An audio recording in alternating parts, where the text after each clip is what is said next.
सत साहिब जी बंदी छोड़ सतगुरु रामपाल जी महाराज जी की जय हो। परमात्मा की सभी प्यारी आत्माओं को दास का सत है। तो मालिक की दया से परमात्मा कुछ ऐसे बताते हैं कि भाई यदि तुम्हें टाइम मिल रहा है तो भाई परमात्मा की शरण में रहते हुए तुम्हारे अच्छे संस्कार थे और अच्छे का कर्म थे और धन्य है आपके माता पिता जो ऐसे समय में जन्म होगा। नहीं आजकल देख सकते हो तो किसी को टाइम नहीं है भगवान की चर्चा करने के लिए, क्योंकि इतने सारे पाप हैं कि परमात्मा के नाम से ही उन्हें जलन होती है। और यदि टाइम दिया है परमात्मा ने तो उसका विशेष ध्यान रखो और भक्ति करना है तो भक्त बन के रहो, ना कि बकवास करते हुए। मालिक कहते हैं या तो तुम परमात्मा को समझे नहीं हो, परमात्मा का ज्ञान नहीं तो फिर तुम मुँह रखो, क्योंकि जो समझ जाएगा वो ध्रुव प्रहलाद जैसी कसक बनेगी। अपने हों सामने चाहे पराए भाई, लेकिन अपना कौन देखेगा? परमात्मा। तो इसलिए मालिक कहते हैं कि इस संसार में आपका साथी है ना कोई, ना ही कोई अपना है, अपना सिर्फ परमात्मा है। और उसको ये भोली आत्मा उसको भूल मत, और उसको भूल गई तो फिर संसार में समझ लो एक जल ही जल है और बीच में एक जहाज है, जहाज यानी परमात्मा। यदि जहाज से उतर गए तो जल में तो कहीं बचने का संभावना नहीं है, मरना ही है। इसलिए मालिक रूपी जहाज को अपना सहारा बनाओ, ना कि उसमें से उतर के काल की दुनिया में मगन रहो।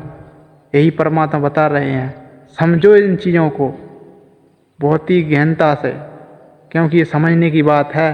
बार बार ये टाइम नहीं मिलता। कोटो मध्य कोई नहीं रे झुमक रहा, अरबों में कोई गर्ग सुनो रहा झुमक रहा। समझ रहे हो मालिक क्या कह रहे हैं?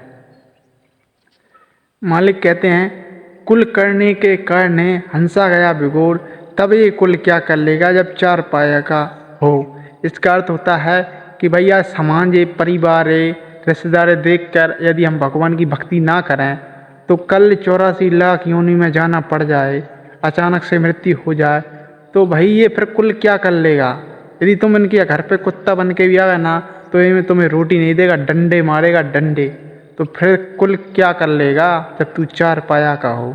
इसलिए मालिक कहते हैं अगर कुछ करना है तो मनुष्य जीवन में ही करना पड़ेगा, बाकी 84 में तो कुछ कोई सुनने वाला नहीं है।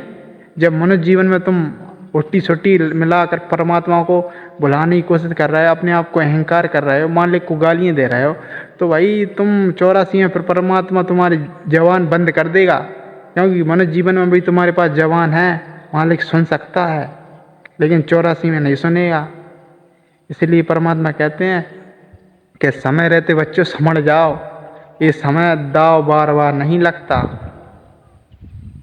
कि असंख्य युग बीत चुके हैं, लेकिन ऐसा दाव और ऐसा भगवान और ऐसा युग पिछली पीढ़ी का समय बार बार नहीं आता बच्चों। समझ जाओगे तो तुम्हारा ही मोक्ष हो जाएगा। परमात्मा कोई उसमें लाभ नहीं है। मालिक तो हमारी अच्छे कर्म बनाते हैं, सेवा करवाते हैं, दान करवाते हैं।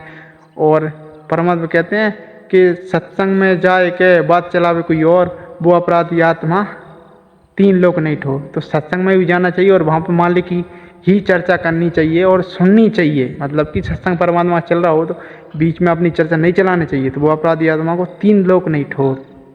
तो इन चीज़ों को समझो। तो भाई मालिक की दया से टाइम मिलेगा तो और वीडियो बनाएंगे। परमात्मा की दया से आज के ब्लॉग में इतना ही करते हैं और आते रहेंगे, ज्ञान चर्चा करते रहेंगे मालिक की। तो आज की वीडियो में इतना ही। सत साहिब जी, जय हो बंदी छोड़ की।